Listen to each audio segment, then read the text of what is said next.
It's 5 o'clock in London, it's midday in New York, 1 a.m. in Hong Kong, 4 a.m. in Sydney, 9 a.m. in San Francisco, and 11:30 at night in Mumbai. Greetings, good morning, good afternoon, and good evening, depending on where you are in the world today. My name is Patrick L. Young. The IPO-VID Livestream, Series 23, Episode 3, that's episode number 135 in the aggregate, starts here. And what a great start to Women's History Month this week on our social media. We're actually profiling Adina Friedman, but a great start. March the 1st, Bonnie Chan made history as the first female CEO of the Hong Kong Exchanges Group. Farewell to Nicholas Agazin, who signed off with the second best annual profits in the Hong Kong Exchanges Group history. I reckon Bonnie Chan is poised for one of the biggest upswings in Hong Kong Exchanges history, by the way, as the renminbi yield curve, trading, and the vast power of a two-way connect really takes off in the next upspring.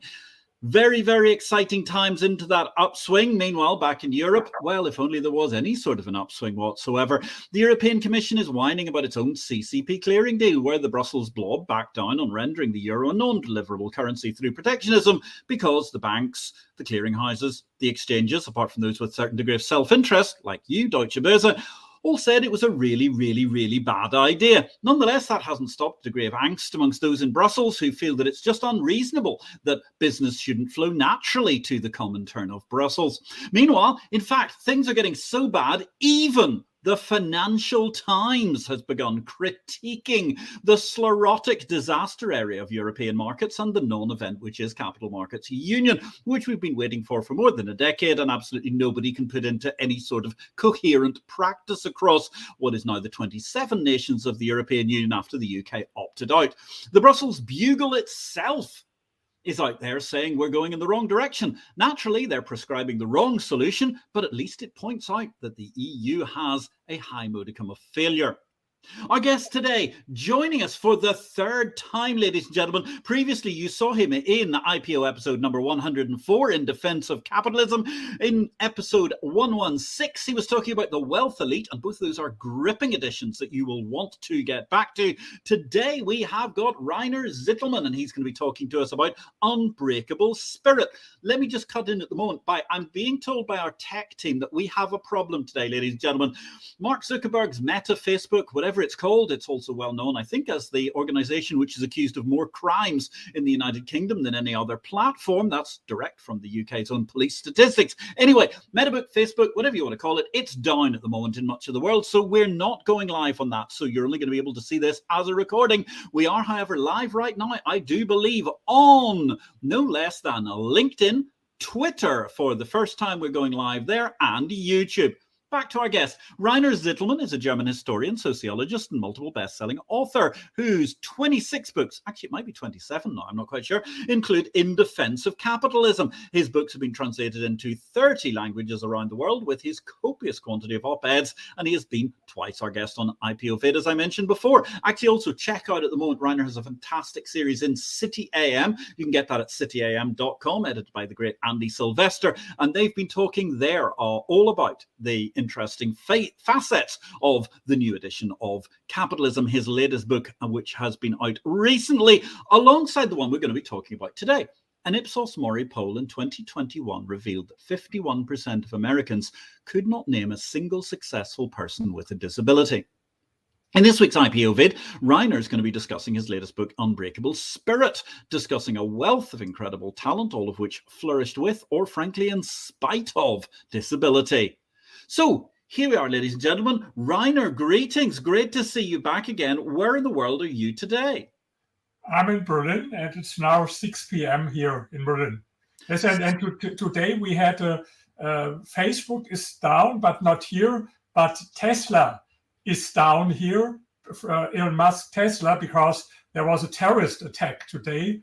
They have no electricity, so they have no electricity and they can't produce their electric cars because left-wing anti-capitalist terrorists attacked it. And so these people are really crazy. First, they tell everyone don't drive combustion engines because of the climate change problems. And then if people start to who want to drive electric vehicles, they have terrorist attacks against this. This is what happens here. So Facebook is not down, but Twitter works here, but Elon Musk Tesla doesn't work here in Berlin. That's quite incredible altogether. So everybody's rushing into the garage and going, Tesla. Oh no, that's not going to work. I'll take out my Trabant instead, which emits about 7,000 times more emissions. I mean, it was one of the most polluting cars of all time, despite the fact it only had like a 500 or 600 cc engine. Yes, but do you know the story? Guess, what do you think? How long did you have to wait for such a Trabant, Trabi, in East Germany? What do you guess? If I remember correctly, it was something like 12 to 14 years or some ridiculous. Between 12 and a half and 17 years, you had to wait to get the worst car in the world. Yes, it reminds me of that absolutely fantastic Ronald Reagan joke where Reagan talks about the guy who's ordering his Trabant, and he said, can you tell me exactly what day it will be available on? And they tell him whatever it's going to be 15 years later. They give him a precise day, and they say, so we'll bring that round to you in the morning. And he says, no, don't bring it around in the morning because the plumber is coming that day. Yes. The great joke. It's fantastic. It's a fantastic joke, a brilliant joke from a time when markets were truly championed by our politicians.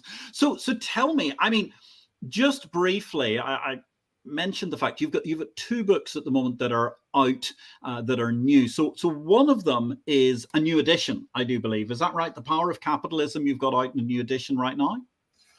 Yes, to be honest, it's 3 books in English. The one is Unbreakable Spirit. We will start with this. Then there's a brand new edition of Power of Capitalism. And here I'm very proud. This will be published in 2 weeks. Maybe we can discuss it later. Excellent. How nations escape poverty. This is, by the way, look how they made it. It's really how it looks. It's beautiful. I have 80 different books here, 90 now in different languages. But this is the most beautiful book here. How That's nations gorgeous. escape poverty. Quite beautiful altogether. Very nice piece of production altogether. And so who produced that to such a high standard? This is Encounter Publishing. I always wanted to publish a book with them in the United States, but I had no contact, and I sent them an email, but without success. But when I've been in New York City last time, a friend of mine told me he knows the owner, and then I met him. And sometimes this makes a difference, whether you only have contact with email or whether you speak to people in person. And this was the start, and then they made the decision to publish this book. That's fabulous altogether. Yes, indeed. The world of publishing is a many splendored and rather obscure cloak and dagger organization in terms of how you get in there in order to speak to publishers in the first place. It's always quite funny. So tell me, you've got that book that's coming out in a couple of weeks' time. Love to talk about that more. In fact, I think it's probably the subject of a whole discussion in its own right. But today, we're here to talk about Unbreakable Spirit. So what drove you to the idea of writing this book? So this is a book about successful disabled people, 20 successful disabled people. And it was a personal experience. Few years ago, I had an appointment with my doctor, and he told me that I have a serious eye disease and an issue with my eyes. And it was a surprise because usually I had very, very good eyes, much better than the average. And so it came to me as a surprise, and I didn't know anything about this disease. And I asked him what can happen, and he told me the worst thing that can happen is that you can never read any book in your life, not even with the best classes. And of course, this was a kind of shock because reading is so important for me. And I asked him about a surgery, and I said, yes, you can have a surgery, but it's 30% that it will become better, 30% that it will stay the same, and 30% that it will become worse. And so he told me, I will not recommend you this time, only when it goes more down.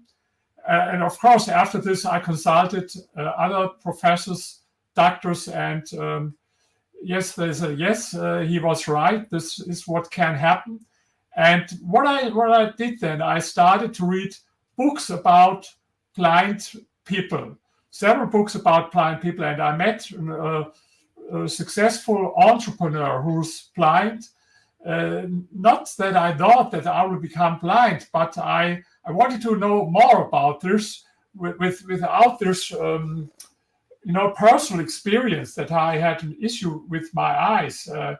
I wouldn't be interested in this topic, but so I started to read books.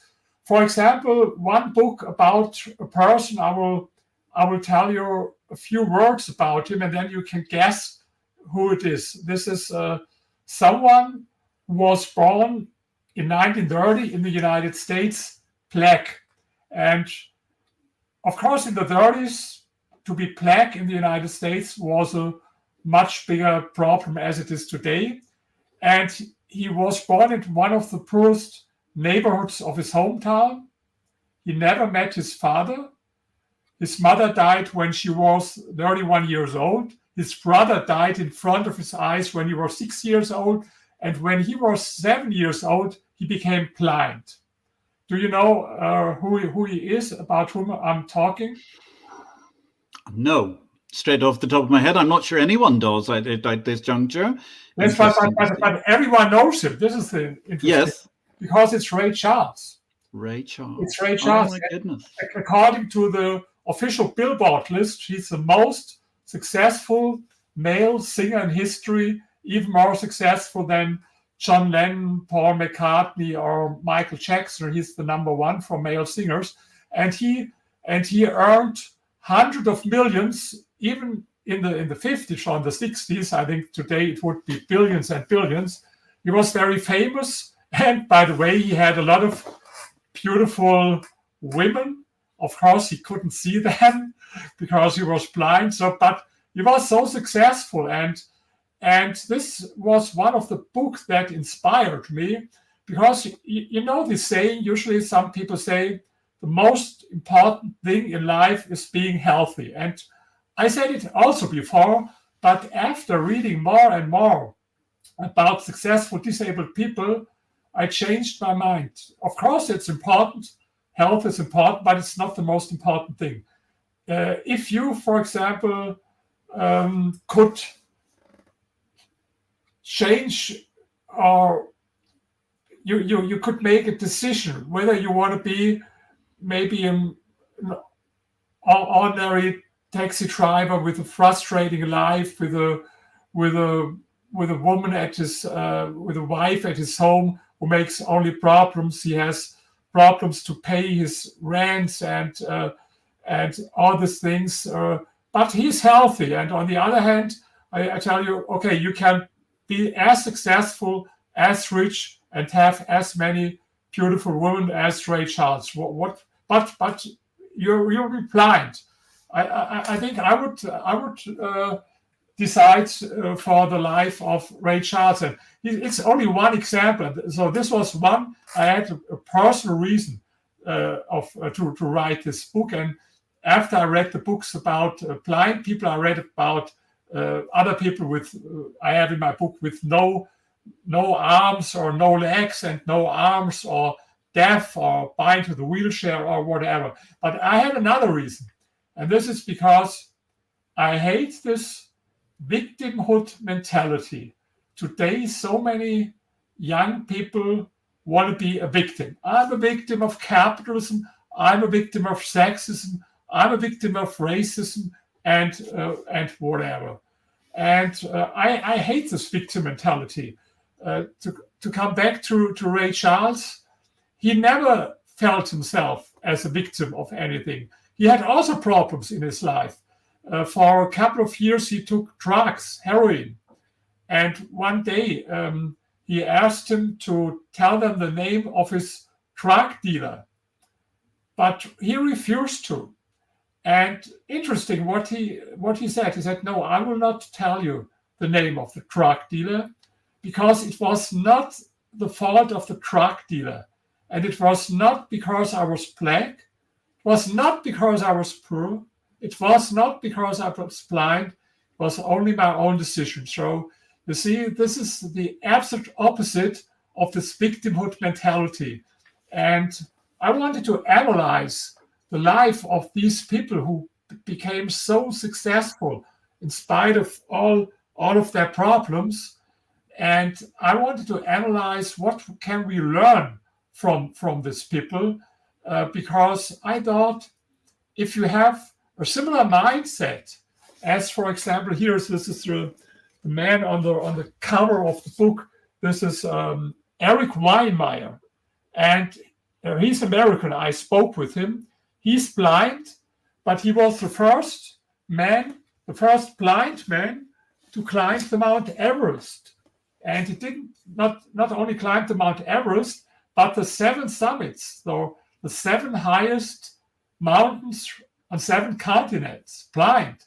Imagine if you would have the same mindset, spirit, as he has, this unbreakable spirit, what could you achieve in life? It's fascinating altogether. And you mentioned all this sort of spirit of victimhood. So did you find that amongst the people that you profiled for the books, that any of them really did identify as victims at some stage, or had they all managed to very quickly shrug off and just get on with their lives? No one did. Maybe for some years, of course, if you have this issue, sometimes it takes some years to get the right attitude. But I tell you an example from today. He's a friend of mine. He's born with no arms. His name is Felix Gliese. He's he's young. He's 30 years old, but he's one of the best hornists in the world. And to play this music instrument, horn, usually you have to use your arms, but he has no arms. And he has no arms, and he found his own. He invited his own technique, because everyone told him it's not possible. You will never be a professional. And today he's one of the best. He's traveling all over the world, in Asia and Japan, in the United States, and has a lot of very successful CDs. And he told me, if you ever started to blame external circumstances or with crazy questions, why did it happen to me? And I'm so sorry about me. If you ever started with this, you will see it will not change your situation. It will make only your situation worse. So stop asking yourself this crazy question, why did it happen to me? And even some of these people managed it to turn the negative thing, their disability, in something positive. For example, Beethoven. Beethoven, he was almost deaf when he composed some of his biggest, most famous symphonies, like the Ninth Symphony. He was almost deaf, and maybe without this deafness, I don't know. I don't know whether he would be so successful. And now these are so amazing stories. But the most interesting story in my book was about a gallerist, one of the most successful gallerists in Germany. His name is Johann König, and he opened his first gallery when he was almost blind. Can you imagine this? Quite incredible altogether. It sounds like some sort of a joke involving an Irishman, I have to say. It's quite amazing that he would manage to go into the art business when he was going blind. So how did he succeed? How did he get on? Yes, he saw a little bit, like between 10%. Later he had some surgeries and he saw 30%. But last time I met him 3 weeks ago, now it's down again with only 10%. But yes, you can read more and more in my book. This was a different kind of art with some kind of experiments and maybe not so much pictures and so. But in the end, even in his gallery, he had a lot of pictures and was very successful. Now he had some problems in the last years, but not because of being blind, but because of a very crazy so-called Me Too story. That, but this is another thing. And yes, I think I admire these people so much because you and me, we have 2 arms, 2 legs. We are not blind, we are not deaf, but sometimes we think, it's so difficult and this and that. But think about Stephen Hawking. This is another one, the famous physics. In the end, he was not only to communicate with his electronic system, and he wrote a bestseller. And I had a contact with a book author, a few weeks ago, and she gave me the first version of her next book, and I told her, no, sorry, you can't publish it like this. You have to change a lot of things. And I know how it is for an author if someone tells you have to change a lot of things. But then I told her, here, think about Stephen Hawking. He had to change so many things in his book. His editor told him, change it, and he did it. And for him, it was so much more complicated because he couldn't use a personal computer or anything else. He had to develop a special system with his eye contact, only letter by letter, so it was very, very slow. But he saw the positive things. What he said one time, I recommend to every person with disabilities not to focus on the things that you cannot do, but focus on the things you can do. And he said that it was even an advantage for him that he could focus 100% on his scientific research, and he didn't have to spend hours and hours in boring meetings at the university or giving lectures to students. So he could focus only on his research, and so even he saw this negative thing as something positive. Or another example, have you heard about Nick Vujicic? Do you know his name? He was someone I had not heard of until I started reading your book. So tell us a little bit about him, because he's a really inspiring figure. Yes, sir. I can recommend to everyone, please Google his name, Nick Vujicic. You can find videos on YouTube. He's born with no arms and no legs. And it is a heartbreaking story. His father also wrote a book, and there were some pages. I had even tears in my eyes when I read it, because it was about his birth, when his mother gave birth to him, and his father was with her, and he saw that someone was not okay. He saw it, that maybe an arm was not at his shoulders. And then he spoke with the doctor, and he said, I saw something, there's something not okay. I think an arm is missing. The doctor said, no. The problem is he has no arms and no legs. And his mother, she refused to see him for the first week. And you can imagine how hard it was for them.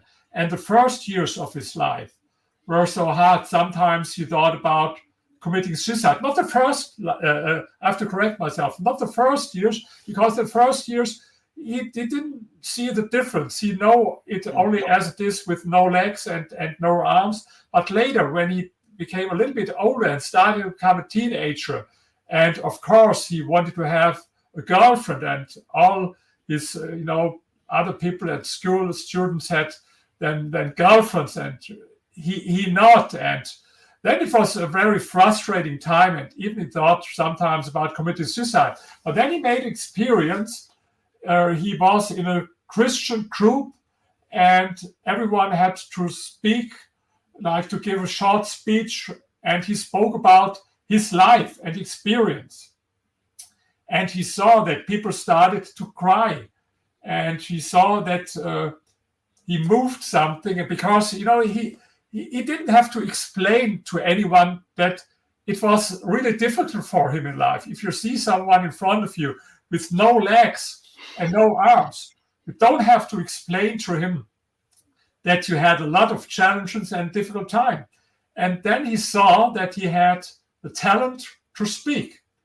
And he set himself this goal to be a motivational speaker. And today he's so successful. He was in 17 countries, more than 70 countries, but he met statesmen and prime ministers in 17 countries all over the world. He reached millions and millions of people all over the world with his lectures and, of course, his videos. And he wrote very successful books. And what is unbelievable, you can, if you Google him on the internet, you can see he has a very beautiful wife and he has 4 children. A very beautiful wife and 4 children. He has no legs, no arms, and he's so successful. And if you hear about people like him, I think that gives us food of thought. We have our little problems. Today you had some technical problems there, and so okay, I had my own problems. But hey, what are these problems? So I think sometimes we should be thankful, not to be. I think it's important to have the correct mixture between being thankful on the one hand, but not being, satisfied with everything that you have. You have to embrace the power of dissatisfaction. That there's a gap between your goals and your situation. I call it the productive kind of dissatisfaction. But on the other hand, be thankful. When was it last time that you thanked God or whoever that you have 2 arms and 2 legs and that you are not blind? And by the way, I started to tell you about my issues with my eyes. In the meantime, I had a surgery. I had 2 surgeries. It's much, much better now. With my right eye, I can read very good. It's like 160% right now. I can see good far with my right eye, only close. But with my other eye, I can watch very good far, but not so good close. So it's great today. You see, I don't have to wear glasses. Of course, if I read books, I have to wear glasses. But I remember the doctor told me it will take a couple of months after it's going better with your eyes. And then it was the Christmas Eve. And my girlfriend was with me and she wrote me a nice card with, some beautiful sentences or words for Christmas. And I forgot that I had no glasses and I started to read it. And then, what happened right now? You could read it without glasses. And this was so amazing experience, and I'm very thankful for this. And so I think, yes, don't be happy with all of your life. You have to have this power of dissatisfaction. But on the other hand, be thankful for this and start to think in a different way about disabled people. I was 2 years ago at the Freedom Fest in the United States. This is the biggest libertarian event. I will be there this year again in Las Vegas. And 2 years ago, I had my first film, Life Behind the Berlin Wall, and I get an award. And then there was this. I showed the film to the people at the film festival, and there was one disabled person sitting in the first row. Later, I learned he's only less than 1 meter and 20, and I saw no one was communicating with him, but I started conversation with him, and I learned that he's a very smart economist, and he told me I had some experience that other people didn't have, and so I learned something that other economists do not know. Fascinating altogether. And it's quite incredible how you see all of these people with their unbreakable spirits in every possible sense. Let me move the conversation away and give you a chance to have a little drink to catch up. You've been talking a lot there, Rainer. Let's go to this week's Book of the Week. We've got from John Bogle, who was the man behind Vanguard originally. The Little Book of Common Sense Investing, ladies and gentlemen. We have a Book of the Week. Anybody can learn what our Book of the Week is going to be by signing up at exchangeinvest.com for the EI weekend. That's our free newsletter where we delve into more macro topics of readership, including, of course, the great op-eds that are written by the likes of Rainer Zitelmann, our guest today, discussing Unbreakable Spirit. So the Little Book of Common Sense Investing is the way to guarantee your fair share of stock market returns. Little books, but it's big profits, they always say. It reveals John Bogle's key to getting more out of investing, low-cost index funds. And of course, these are from people who championed the ETF, the Exchange and Traded Fund altogether. Bogle was, of course, the founder and longtime CEO of the Vanguard Group. And as such, his ETFs stand testament today to his approach towards common sense investing. Don't forget, if you want to learn more about what's going on in the world of exchanges, then equally you can, of course, delve into our daily newsletter, Exchange Invest. You can sign up to that at exchangeinvest.com. We're offering a free month's trial today for those of you who are interested. Thereafter, it's an incredibly reasonably priced $379 per annum to get the exchange of information and put you on a par with the finest minds in the bourse business worldwide. Don't forget, ladies and gentlemen, if you've got a chance, hit that like button for us. We'd really appreciate that. Something that gives us a little bit of assistance with the AI, the artificial intelligence that's looking through all of these different feeds. And of course, once again, apologies, we're not coming to you live on Facebook, but I'm delighted to see our viewers on X, Twitter, as it used to be known, as we make our first experiment with going live there. Who knows, we might come back in the future and stay with Twitter. If you've got a comment or a question for Rainer, then do by all means, please send it over now. I'd like to say thank you very much to Woman on It. We were talking about Trabants at the start of the show as a possible substitute for Tesla, thanks to the latest lunacy of the eco-terrorists of Berlin. Yes, we used to call Trabant a soapbox in Poland, says Beata, due to the body structure. Here's to an unbreakable spirit. And of course, I think famously the Trabant was not only a great pest when it was driving, thanks to the kind of plastic that it was made of, it was almost impossible to get it to biodegrade as well. It had a half-life about the same sort of length as the average nuclear power plant, as I seem to recall. Now, Rainer, you picked these 20 people. As a matter of interest, how did you come to decide on this entire list? I mean, let's just break it down for a second. Some of them are very famous people from history. You mentioned Ludwig van Beethoven and that incredible struggle. It's incredible to think that Beethoven must have been unable to actually hear people singing the chorus from the Ode to Joy in the course of the Ninth Symphony. It's amazing when you look at how beautiful the music was. You mentioned Ray Charles. You mentioned all sorts of other people. How did you come to this fascinating mix of 20 people with unbreakable spirit? Of course, some of them almost everyone knows, like Ray Charles, or Stephen Hawking, Stevie Wonder. But there were also some others. I never heard about them. It was a result from my research. For example, maybe the most fascinating one was James Holman. They called him the blind traveler.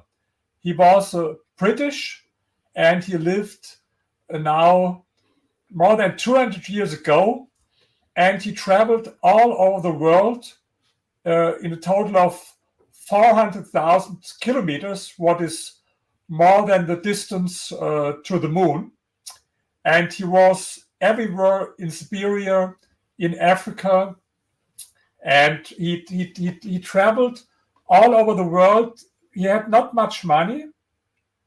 He was blind, and it's amazing to read his books about his experience, how he did it. Or another one was one of the first scientific historian in the United States, Prescott. And because I'm also an historian, of course, this was interesting for me.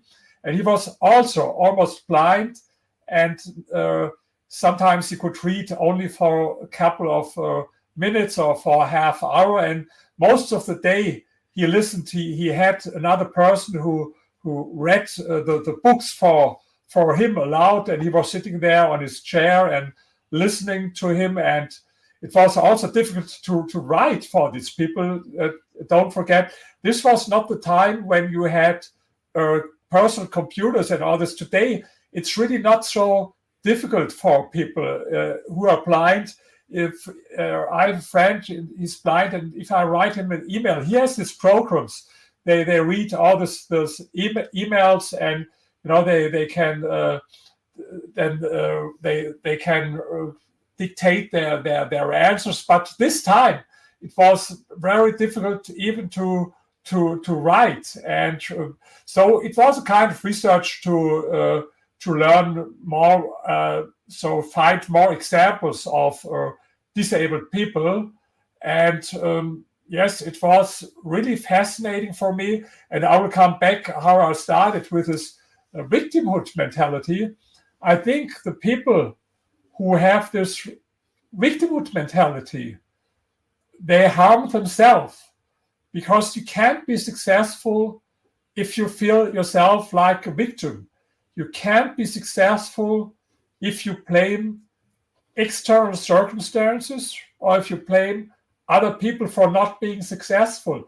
You remember we had this conversation about my second doctoral dissertation, The Wealth Elite. And one of the results of my interviews with 45 very successful entrepreneurs and investors was that they never blamed other people for their setbacks, crisis. And this is so very important that you learn to take responsibility not only for your success or also for your failure, and stop blaming other people, stop blaming external circumstances. And now I will add something. This is not only true for individuals. This is also true for nations. I mentioned in the beginning of our interview here my new book, How Nations Escape Poverty. And this is a book about Poland and Vietnam. And Vietnam is a perfect example. They had so many wars, not only with the United States, because before there was the war with the United States, there was the war with France, and war with Japan, and later with China. I think they had a war with half of the members of the United States or United Nations Security Council. And when I've been there in Vietnam, I thought maybe that they have negative attitude toward the United States. I would understand it, because there were 10 times more explosive and bombs on Vietnam than on Germany in the Second World War. And almost everything was destroyed by the war. And after the war, they implemented this crazy socialist planned economy. Of course, this planned economy destroyed everything that was not destroyed by the war. And in 1990, Vietnam was the poorest country in the world, poorer than all African countries. The GDP per capita was less than $100. So this was even behind Somalia. And now, but what's interesting and what is similar to this disabled people, in this situation, they could blame other countries. They could blame the United States or China or France or Japan or almost everyone for their situation. But no, they didn't do it. They saw that it was their own mistake to implant this crazy socialist planned economy. And they started the end of the 80s with free market reforms. They introduced private property, opened the economy for foreign investors. And today it's amazing. It's one of the, I saw the index of economic freedom a couple of days ago. And what is bad news? the index of economic freedom, almost everywhere in the world, goes down right now. The United States had the worst ranking since they started the index in 1995, but Vietnam jumped 13 ranks in the ranking, and why is that? Because they didn't blame other countries or for their situation. This is what African countries do. They tell you all the time, oh, we are the victims of colonialism and slavery and all this stuff. And this is the reason for our poverty. And now we need more development aid. You know, in the end, all this development aid only goes in the pocket of corrupt governments in these African countries. But Vietnam didn't become successful with development aid, but with capitalism, with free market reforms.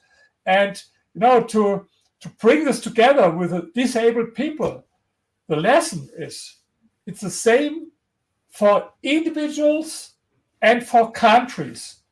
Stop blaming other people. If you blame other countries, like a lot of African countries do for your situation, if you blame other people, or I couldn't succeed in the university, the professor didn't like me, I'm so sorry about myself, my boss didn't like me later, so I couldn't succeed, and I'm a victim of all this racism, this sexism, and capitalism, all this stuff.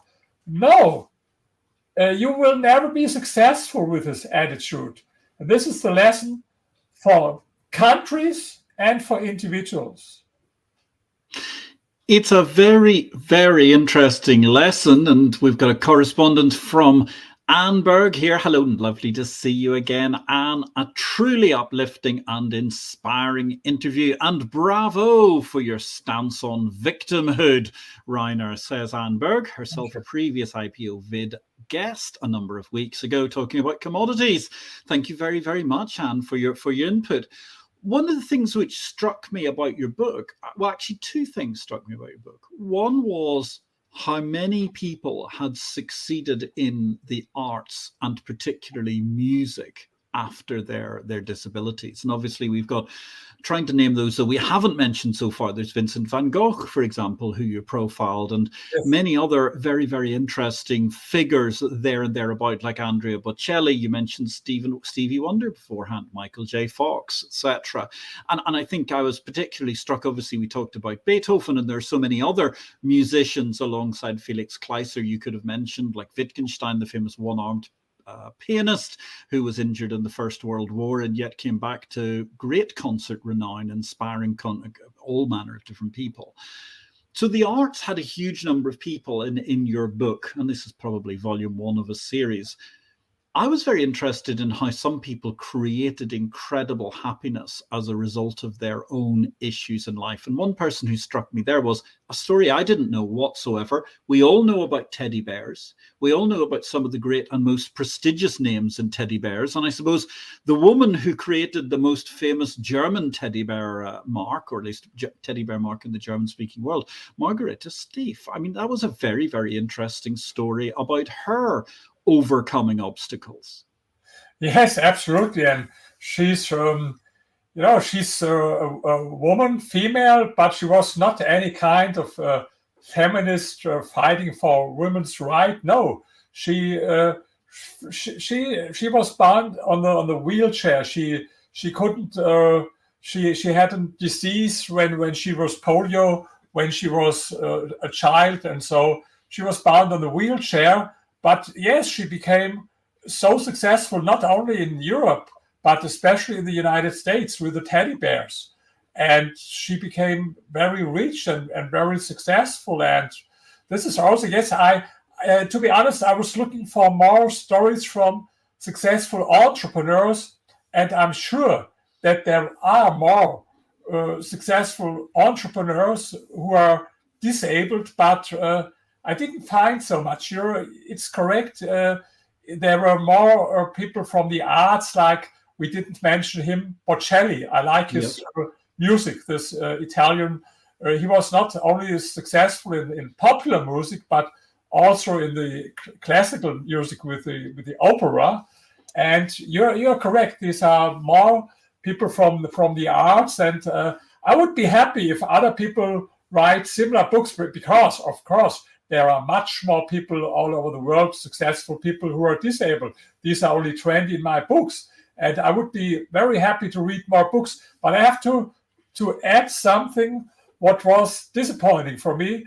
Some of my books are very successful, and I sold a lot of copies. Not with this book. Not with this book.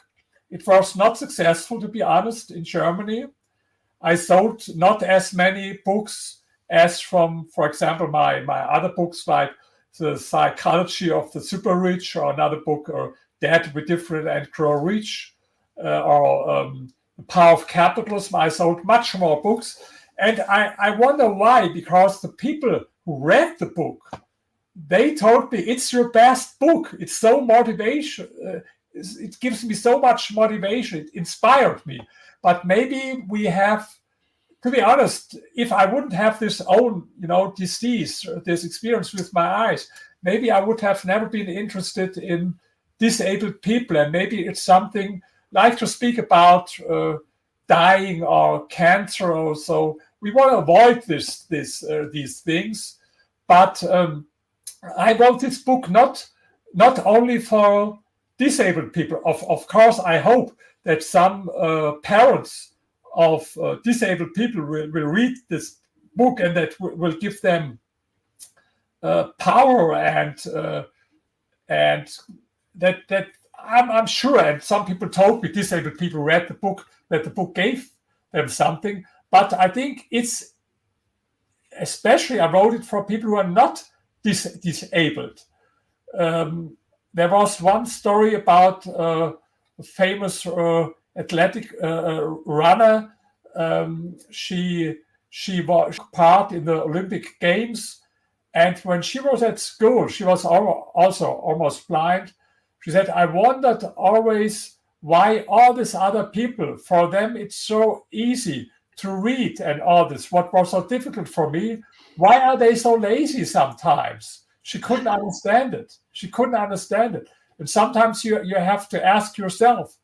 This is also, I think, a very important question everyone has to ask yourself. If you are successful, you're successful, for example, and I'm successful, yes, but isn't it possible to be much more successful in life? In the end of your life, maybe you will ask yourself the question, have I done everything that I could do to be so successful? Or if I would adapt this attitude from the people in this book, wouldn't it be possible for me to be even much, much more successful than I was? I think this is sometimes I think about the end of our life. If you think back in your life, and I think everyone has some talents and potential. And we ask ourselves sometimes, why are we here, and what is the purpose of life? I think the purpose of life is to see what are my talents. And then I think everyone has any kind of talent, but then it's not enough to having a talent. Of course, you have to do something. And it's not only about hard working. It's yes, working is also important, of course, not being lazy, but it's also about how big are the goals that you set for yourself. I come back to this Eric Weinmeier. After he climbed the Mount Everest, this was not enough for him. He set himself the next goal, to climb the 7 summits. And I think this is also something that is so important, that you have goals in your life, to set yourself big goals. I'm a big fan of Arnold Schwarzenegger. I don't know whether you saw his latest movie on Netflix. It's about his, I forgot the title. Have you seen it from Arnold? No, I have not actually seen it. You should see it. It's so great.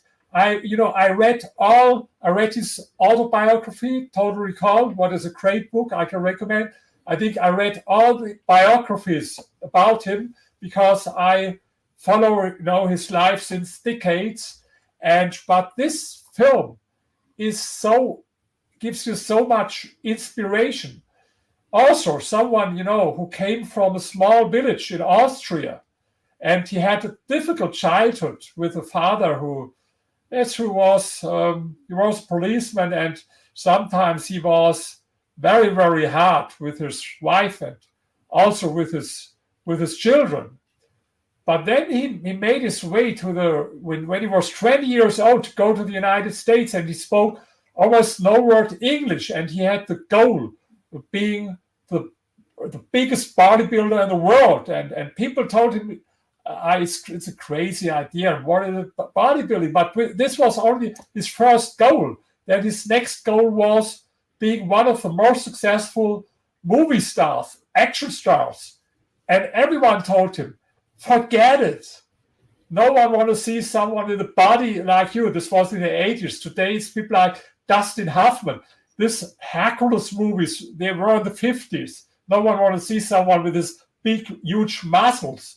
And you have this strange accent. He had a much...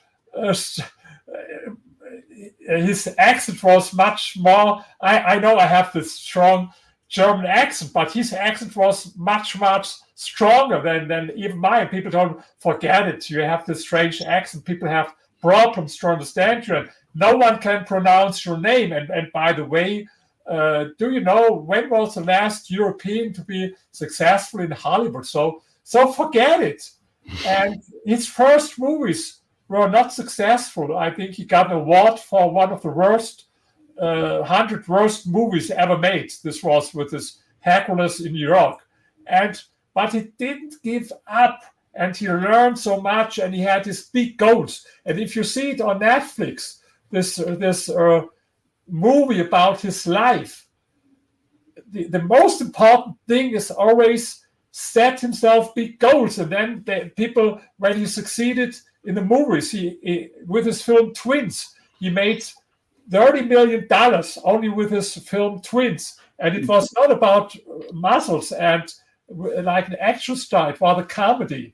And after this, he wanted to be a politician, and he became, governor of California, what was the 8th biggest economy at this time, 2 times. And for me, stories from people like Arnold Schwarzenegger, who was, of course, not disabled, but he came from difficult family background and a small village in Austria. And if you hear stories from people like this, the longer I think about it, I think the most important thing for your life is how big are your goals? How big are your goals? I think this makes a big difference. And I hope after this interview, everyone will make a little pause and think, okay, I have big goals, but what would be if I have even much bigger goals? Wouldn't it be possible? If you can try, and if you some people have, maybe they have fear to fail, but if you don't try, you even failed. If you try, you have a chance or possibility. It's the same if you see a very beautiful woman on the street. I go there and talk to her. Some people are afraid. What can happen? No, nothing bad can happen. But if you don't do it, she will not come to you. Absolutely nothing bad can happen of this. I did that once, and I ended up married. And there you go. Oh, that's great. What happens. So that's the perfect sort of thing that can happen to you in these sorts of scenarios. So, I mean, look, big goals, big attitude. You've really got to get out there and not be a victim. That's some of the fantastic things about the unbreakable spirit of humanity that you've demonstrated in this book. So do tell me, in the last couple of minutes we have left, I mean, you've answered this question before, but we'll ask it again, just in case you've any new twists on it as you're a couple more books down the road. Rainer, where do you think the capital market revolution goes next? I read a very interesting book. I don't know what you think about it, but I never thought about it. The book was, the title was Space Economy, and another book, Space Capital. And I didn't know that in the last 10 years, almost $300 billion were invested in the space economy. And I never knew so much about it. Now I bought 20 books about this space economy. And I think it will be also a big topic for the capital markets. Unfortunately, you can't buy shares from Elon Musk or SpaceX companies, but there are a lot of others. And I think this is something maybe as important as artificial intelligence, where everyone's talking about it, but there are not so many people talking about this. And I wrote an article a few weeks ago in the Wall Street Journal. It was about, I reminded people for speech that Ronald Reagan had exactly 40 years ago. And he predicted the future is of free enterprise. It's also in the space. And we thought always that's something that only governments can do. And of course, for decades, it was a race between the Soviet Union and the United States. And it was all by governments. But today, it's by private companies. And, people like Jeff Bezos and Elon Musk or Richard Branson, but these are only a few. There are a lot of others. And I started to read about it, and it's so fascinating about the space economy. I think today it's not a big topic at the stock exchanges, but my feeling is in the next 10 years, it will become a big, big story. I think that's absolutely a brilliant and perfect moment to end on, because actually, watch this space. Mr. and Mrs. Young were in the City of London in Mansion House last year, where there was one of the many confidential private briefings taking place in the Guildhall, actually, to be precise. And that was, in fact, a meeting about financial centres for funding the space economy. And I do believe Mrs. Young is assiduously at work on a conference to that effect, which will be taking place in London in a month or two's time, Rainer. So I think you're spot on. I think it's a huge opportunity, the space economy. Really, really interesting. So we've gone all the way to infinity and beyond today, as we've been looking at all of these sorts of issues of unbreakable spirit. And my goodness, wasn't that an unbreakable spirit that first put man on the moon and man in orbit and so on in the course of the analog era? Rainer Zitelmann, thank you very, very much for being with us for a third time. I'd really love to get together again and talk about the power of capitalism, and more importantly, I think, how nations escape poverty, because that looks like a fascinating tome altogether. I'm looking forward to reading that one myself. Let me just say, ladies and gentlemen, next week we've got another very, very exciting guest. We're going to have Olivia Cooper. She's going to be discussing the mystery of international business, structuring for global assets. She's an expert in how to structure assets across the world, and we're really looking forward to having Olivia. She's a very, very lively, bubbly figure altogether in the world of asset management and indeed the structuring of assets for high net worth individuals, corporations, and so on. So that's going to be our show next week. For today, let me just say a huge word of thanks to those who engaged with the show today, particularly Anne Berg and Beate Young. Lovely to have a brace of wonderful and accomplished women talking to us as we kick off Women's History Month this month. Let me also say thank you to our fabulous production team, Fernando Rushelen and Marianne. And actually, I'd like to finish by saying happy birthday, Marianne, for Thursday. Ladies and gentlemen, that's your show together. We've had the incredible Rainer Zitelmann talking to us for the third time. I foresee in the future, call it my masculine intuition, a fourth appearance on this show. My name is Patrick L. Young. We have been talking about Unbreakable Spirit. Have a great week in life and markets. We'll see you next week on IPO-VID. Thanks for watching.